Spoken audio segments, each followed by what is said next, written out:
This call is being recorded.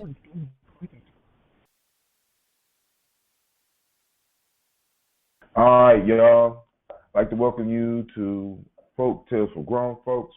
I am your host, Brother Hatim. I will be traveling on this journey with you. For those that's been following, you know that I am fresh back from Simba Camp, and those that have been around for a while, you know that I'm going through the Simba Camp blogs. There's always a period of time in which after the Simba Camp that I am very, very, for lack of better words, depressed, because it's kind of hard going from one world to another world. Now, at Simba, we have a certain world that I'm involved in, and I have a certain level of leadership and a certain command of events that go on. But then it's very hard to make the adjustment back to a world where it's like nothing you do matters. You know what I'm saying? Now, I am blessed in that where I work, I'm blessed in the fact that where I work, I could do a lot of good work. But it's nothing like a Simba Camp, because a Simba Camp, you know, it's really a nation. So I'll say that for another conversation. So today we're here for Folk Tales for Grown Folks, and I started to hang out a little bit early, waiting for some folks to get here, at least having something for them when they land. So the name of the story that we're going to be working with today is called The Swan and the Goose. It's called The Swan and the Goose. Come here. Somebody just joined me. Go ahead. Shout out your name. Janelle. What's up? What up? All right. Miss Sasha, hold on for a second. Miss Sasha, how can I help you? What's up? I want the bathroom.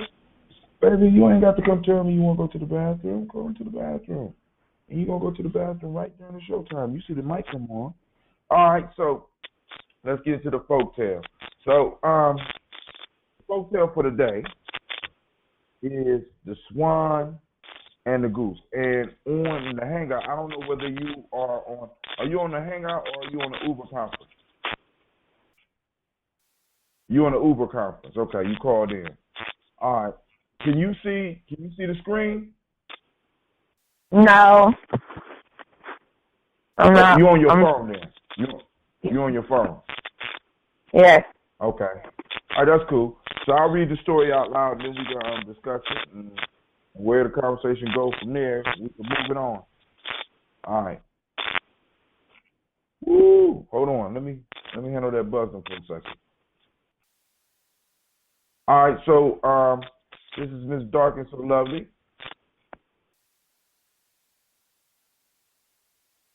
All right. So I muted your call until after I get done reading so that I can read the story, because it was a lot of clicking. So give me 1 second and I'll put you back on so we can have the discussion. The Swan and the Goose. A certain rich man bought in the market a goose and a swan. He fed the one for his table and kept the other for the sake of its song. When the time came for killing the goose, the cook went to get him at night when it was dark, and he was not able to distinguish one bird from the other. By mistake, he caught the swan instead of the goose. The swan, threatened with death, burst forth into song, and thus made himself known by his voice and preserved his life by his melody. Now, for those that are able to see the screen, and I'm sorry I didn't take it back down, but those that are able to see the screen, I have The Swan and the Goose up. I have it on what they call Genius. It's formerly called Rap Genius, but now it's just called Genius. I got you back up, Ms. Dr. So Lovely. So now I read it. Were you able to hear the story? Yes. Okay, cool. So now what we're gonna do is we're going like we do. We're going to discuss it, and we're going to get busy. So we both are back from Simba camp. I'm Simba, you Simsa, and I was explaining to the people that when I come back, I'm usually going through my blogs, the blogs, you know what I'm saying? For lack of a better term, it's sort of a depression, because after I leave Simbaland, it's kind of disappointing, because I'm able to see what we are capable of doing and what we should be doing on a more regular basis. But then when I come back home, I'm reminded about all the stuff that we're not doing. So, as a group, as a people. So, if my energy is kind of low, that's the reason. Also, I have some of my medicinal needs that I made myself, you know, because they don't call you a brewer. They call you, it's like a meadery. But I'm experimenting with meat, and I'm using some of the plain meat right now. So, now we're about to get into this folk tale, man. And once again, I say, yo, these folk tales are not just for kids. These folk tales, every time I read one, and it seems like every week the folk tale that I'm reading lines up with where I am, or where somebody that I'm talking to about some issues are in their life. And the sad part is that usually the people that need the story, I think, don't really be on the line, even though it helps me in my life. But the people that really need the story don't have time. They don't make time for stuff like this, because you know this is time consuming, because this is what you call self-mastery, because you're taking the time to actually have a discussion or actually breaking something down to help build yourself up. All right, so I'm gonna go first. Unless you got something you want to say about the folktale first. No, sir. All right, so here we go. So we got this rich man that goes to the market, and he buys a goose and a swan. He buys the goose so that he can eat them later. He buys the swan because he loves the swan song. So we got two birds. We got two individuals that basically come from a similar group. The group is the same. It's like but the races is different. You got the goose, you got the swan. They're both birds. So when it comes time for him to eat, for some reason, he only wants to eat at night. So he goes out and he grabs whichever bird he can. Right? When he grabs the bird, he grabs the swan. Now, the swan is smart enough to, instead of panic, to use its gift that it was bought for in order to save his life. Now, there's so many different angles I can come at that with. First off, in my write-up for this one, I said, sing your song. You know what I'm saying? And what I mean by that is that a lot of us we go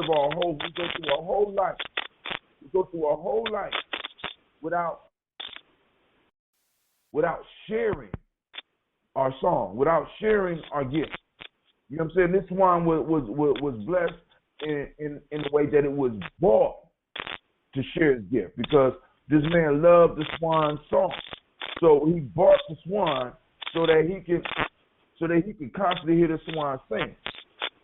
And when death was upon the swan did what many of us still don't do. The swan fell back on what it was good at. The swan went back into what it practices every day. And a lot of us, for some reason, let me ask you a question, Mr. Janelle. Mm-hmm. Can you see the message link on your thing on your phone? What shows up on your phone? I wasn't looking at my phone. I called in. Okay, cool. Cause it's like it's a bunch of clicks, but it's cool. We'll work through it. Cause I'm like, man. All right. So here we go. So this one saves his life by using his gift. And many of us don't use our gift. Many of us refuse to use our gift. Many of us are scared to use our gift. And when this swan was put in a situation where it was terrified, where it knows it was about to die, it did what it was naturally born to do. It started to sing, right? Now, if this swan was from the hood, they would have called him a snitch. Because I guess he was supposed to take a loss. But the swan refused to take the loss. The swan decided to share his gift. And by sharing his gift, he saved his life because he was bought for the song. He wasn't bought to be ate. Now, let's look at the goose. The goose is being fattened up. The goose is being prepared to be killed. And in a lot of ways, I understand this goose because it's sort of like I was born in the situation of the goose. I was basically, in a sense, metaphorically, bought at a market. My ancestors was literally bought at a market for slaughter. And I have been fattened up by the society. And I'm waiting in the cage. And now it's to a point where myself and other geese that are in the position I'm in no longer even try to fly away. We don't even try to use our natural skills to even try to get away from the rich. Because, I mean, it's crazy how Aesop is able to throw all these symbols together, and even 2,000 years later, it becomes relevant. You know what I'm saying? I mean, we don't buy geese at market no more. We don't buy swans at markets no more. Well, most of us don't. I know one market in time where I can get them, but not get them alive. You know what I'm saying? But the point that I'm trying to make is I am being prepared for the slaughter.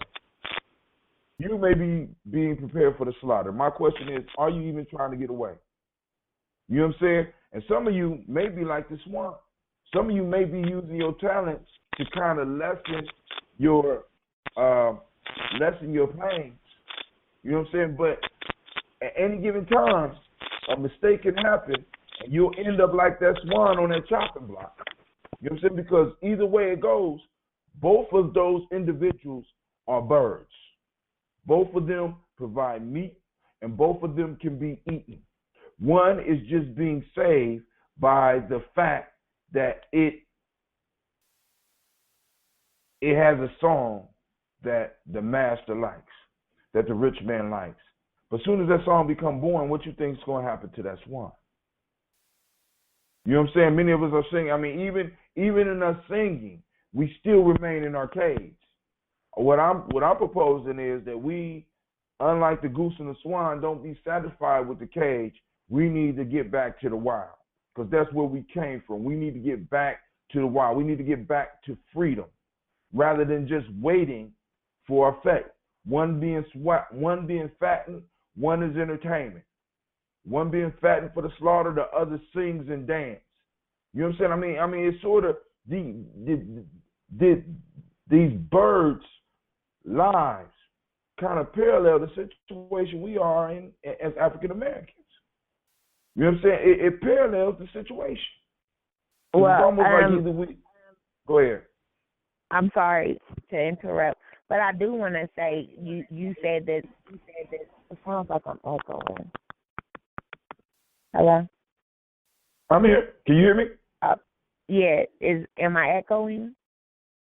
No, it's not echoing. Actually, when you talk, it's clear. The sound in the background is gone. Go ahead. Awesome. So what I was thinking, you said you had mentioned our gifts or us using our gifts, and what I've come to realize, especially with talking to younger people, is that they are not even aware of their gifts. Some of them are living, have someone who is living vicariously through them.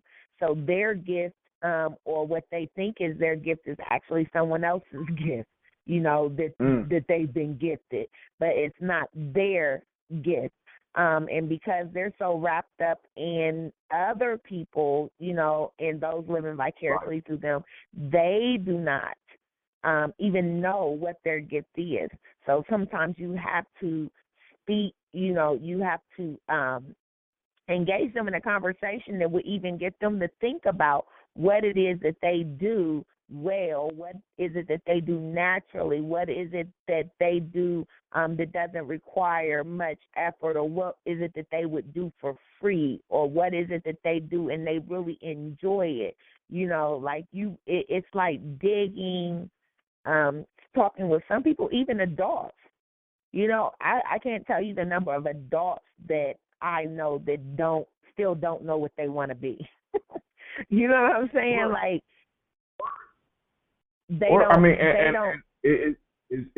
it's funny.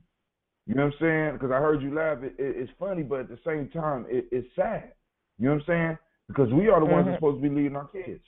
But go ahead. It is sad. And I tell you, again, I believe it's sad because a lot of times we are told, or we are led in the direction trying to fulfill others instead of this self-fulfillment.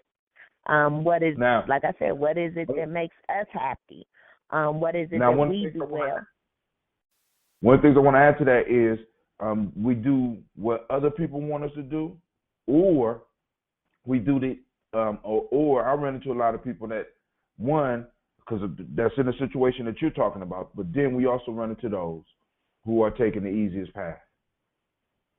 Oh, and you know what I'm saying? so many. I believe so many take the path, but again, one reason why we don't use our gifts is because we don't even know what our gift is, which brings, kind of us back to my experience with SIMSA, with as far as some of the symbolism, some of the language that we use, in the purpose of our camp.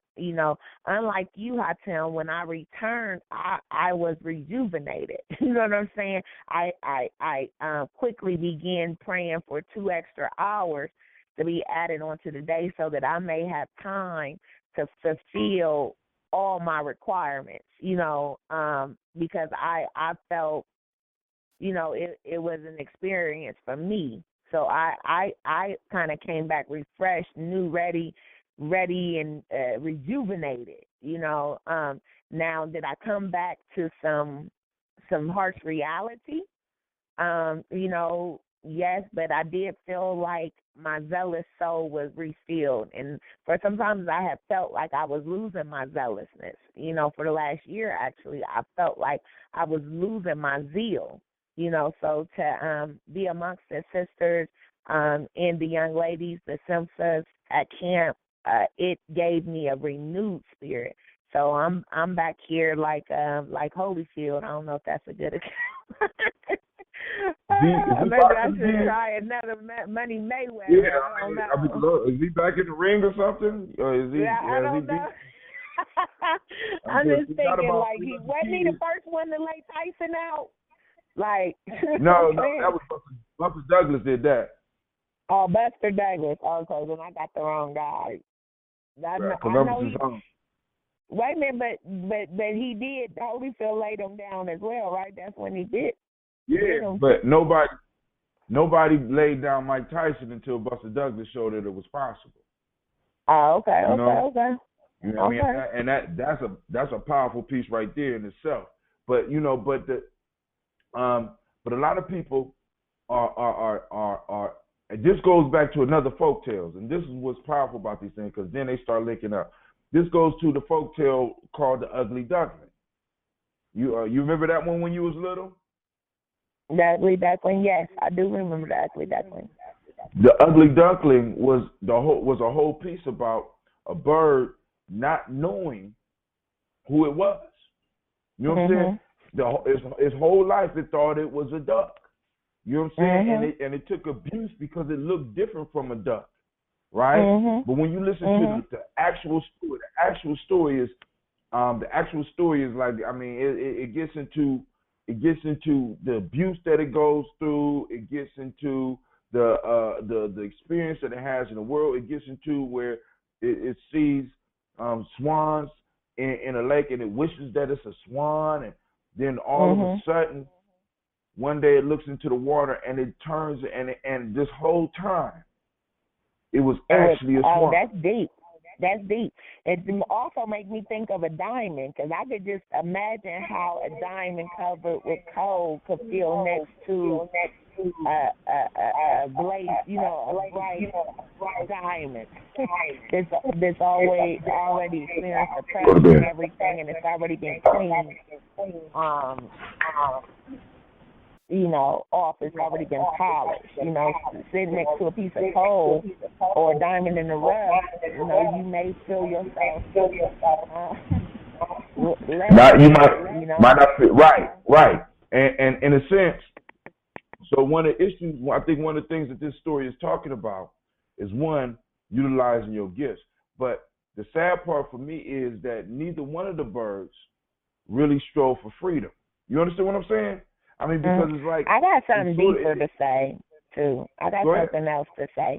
And though I consider myself to be a believer, I am a spiritualist. One thing when you read that, one thing that came to my mind is when we are in a predicament, crying out to a higher power, to let them know, hey, it's me, the melanated being, the one that is closest to the universe, the one, this is me speaking to you. Here, that was the first thing. That was the first thing that came to my mind when, because we're out here in this world, Right. We are worldly. We out here, but at some point, if we know who we are, and what we stand on, we can call out into that universe, and we can remind them. Plenty of times, when you just said, you think it's one way and all your life has been another. It's just right. But that's when you read it. That's what I immediately. That's a good way of looking at it. That right there, that's dope. You know what I'm saying? Because I was looking at it on a lower level. You took it all the way up to the rich man being, in a sense, the creator, and the creator is about to sacrifice. You know what I'm saying? The creator is about to eat something, but the swan let it know. Hey, he starts singing. So now this is my piece, right? Because I'm thinking about that. I'm like, damn, that put the swan in where the swan saves its life. Mm-hmm. But man, that poor goose. Hey, that goose gonna get it, man. You know what I'm saying? Because that swan saves his life, but at the same time, it's the law of order, isn't it? I mean, it's the law of order, right? Something's gonna have to be sacrificed.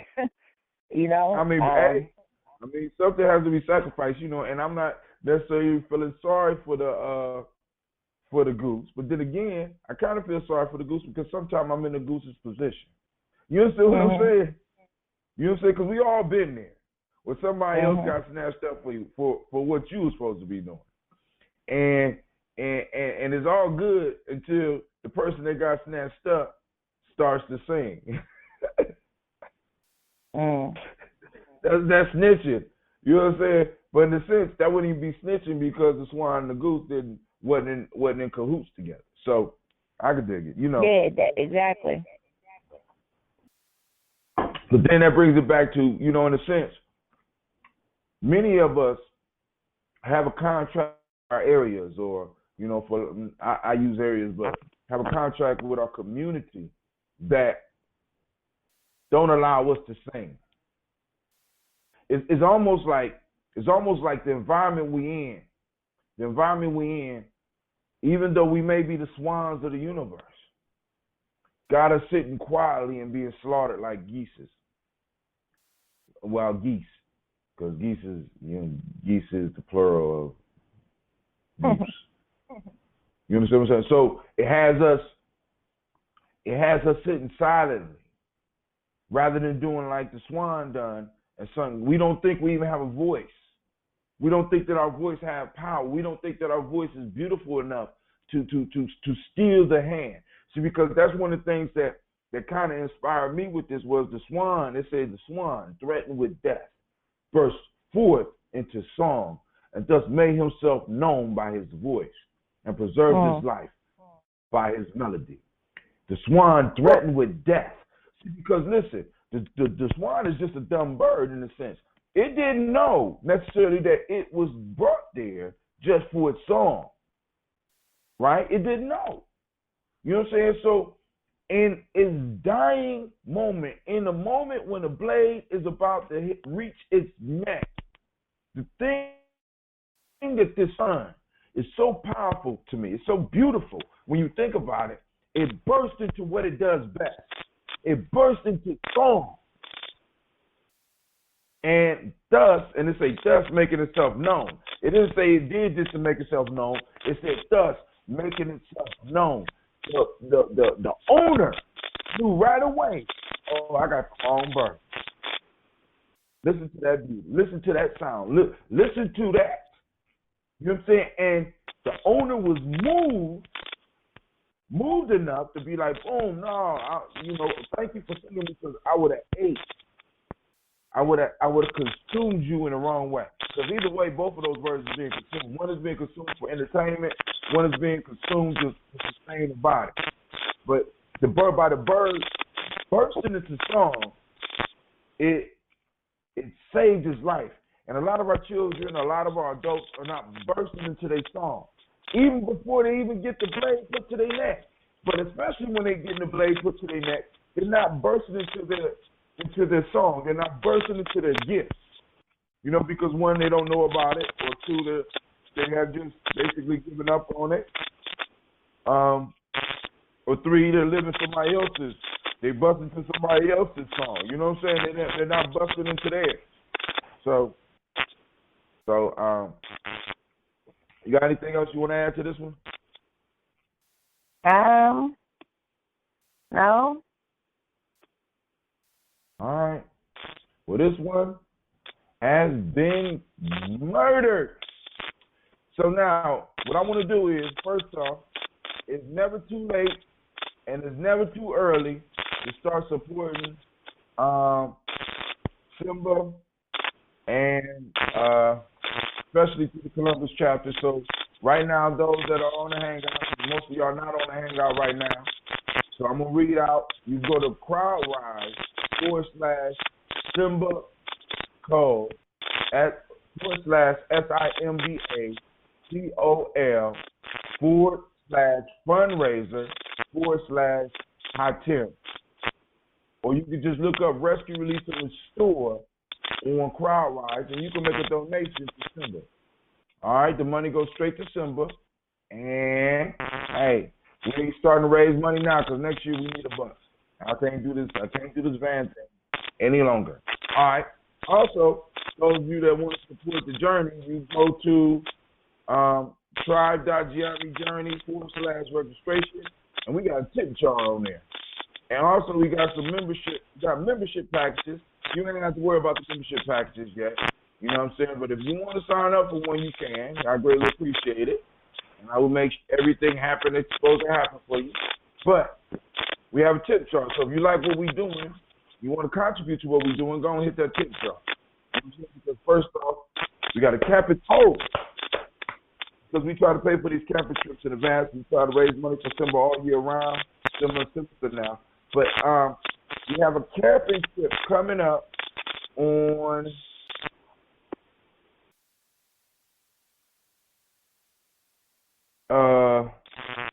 September 11th. Friday, September 11th to Sunday, September 13th. This is going to be a Gye-Nyame tribe event. You know what I'm saying? So if you're not in the tribe, you can't really come to this one. You need to holler at me. This ain't like a public event, even though I'm announcing it on a public venue. I know that sounds kind of stupid. But anyway, this is one of the ways that I reach out to some of the people in the tribe because they come later and listen to the show as a podcast. We will be going to the park, going to the woods, and doing a weekend. And we're going to have a ceremony. For those of you that's bold enough to do the ceremony, we're going to have a ceremony. It's going to be deep. It's going to be deep. Right? I'm going to be giving details on it at the Saturday class, which is happening next Saturday. So you need to tune in or you need to come out. This is Brother Hatim. I was joined this evening by Miss So Dark and So Lovely. I thank you for your comments. Thank you for your time. If you like it, share it. All right? And with that,